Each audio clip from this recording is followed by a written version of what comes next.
One of Vancouver's oldest schools, Bayview Elementary, has stood on this corner through 2 world wars, and 9/11 has seen its students turn from the very young to the very old.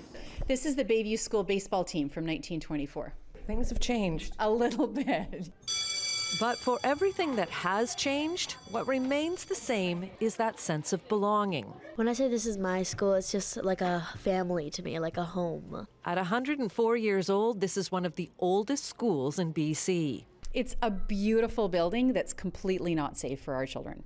In the event of a big earthquake, it will collapse. Any sort of seismic event, our school community would not be safe, and that's not okay. More than 175 schools in British Columbia need seismic upgrades, but Bayview has been deemed high risk.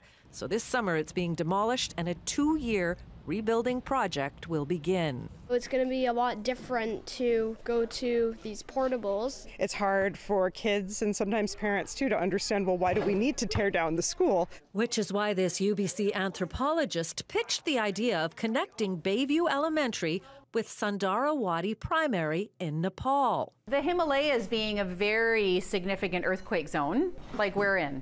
4 years ago, a 7.8 magnitude earthquake devastated buildings all across Nepal. One of the classrooms after the earthquake. Kids in Nepal have been studying in temporary accommodation for 4 years now. Kids here will be going to temporary accommodation at Queen Elizabeth School, and we'll have some of that same feeling of displacement. These guys, they don't have a school. And in that feeling, the students have found a connection.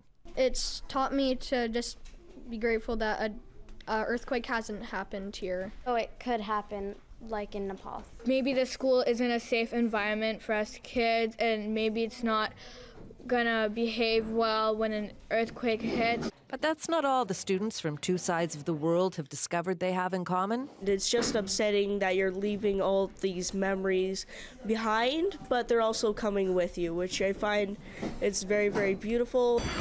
Because even when the bricks and mortar of a classroom are destroyed, it's the people and what they bring to a school that really matters.